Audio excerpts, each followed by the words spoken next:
The satellite phone rang. 300 miles offshore, the air smelled of rust, oil, and salt.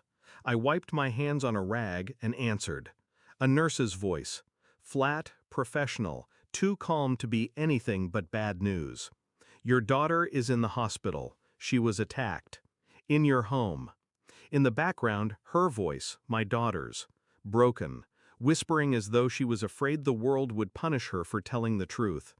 Dad, Mom's boyfriend did it. He tried to make me lick his friend's shoes. When I refused, The line cut, but I heard enough. My rig foreman caught my expression, didn't ask questions, just nodded to the chopper pilot and called for an emergency evac. I sat in silence, staring at the horizon. The ocean stretched endless, merciless, deep. And inside me, something colder than the sea began to stir. I reached shore 12 hours later.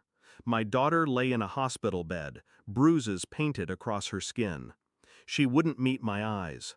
Shame had been forced into her like a disease. My wife wasn't there. When she finally arrived, her perfume entered the room before she did. She didn't rush to our daughter. She kissed my cheek, like nothing had fractured our world. Like she hadn't chosen someone else while I worked shifts to keep us fed. Traffic, she said, her voice light, dismissive. I studied her face. Every blink, every flicker of expression. It was too composed, too careful. The betrayal didn't arrive like fire. It seeped in, cold, quiet, inevitable.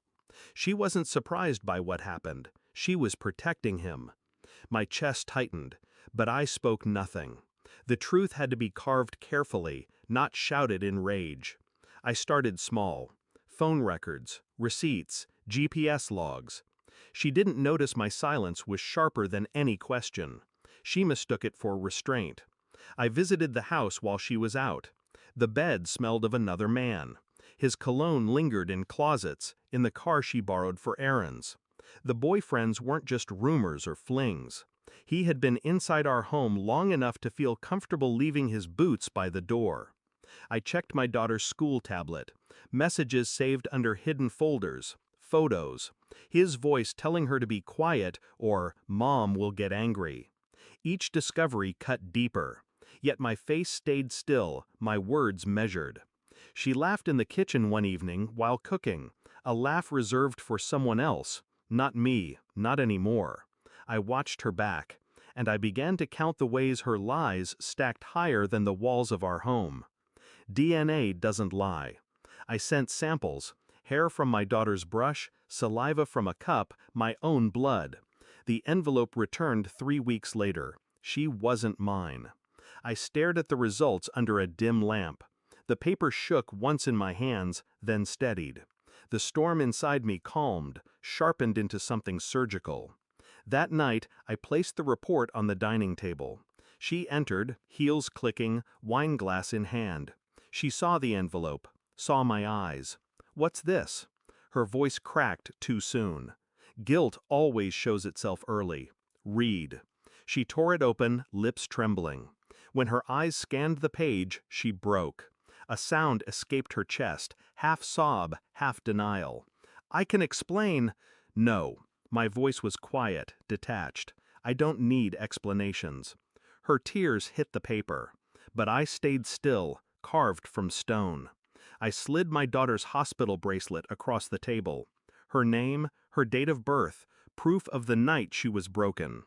Tell me, I said, was he worth this?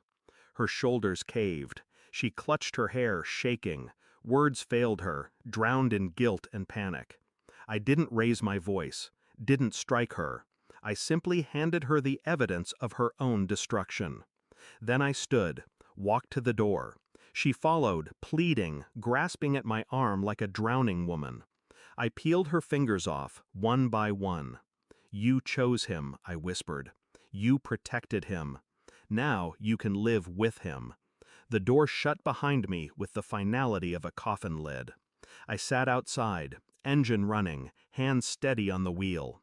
The night air felt cleaner than the life I left inside. My daughter, blood or not, was mine to protect. Not through shared DNA, but through the bond forged in pain and silence. She needed me. She needed distance from her mother's rot. I didn't feel pity or rage, only clarity. The ocean had taught me one truth: depth consumes everything. Secrets, lies, even love. If you sink deep enough, nothing comes back. As I drove away, I realized I wasn't grieving. I was free.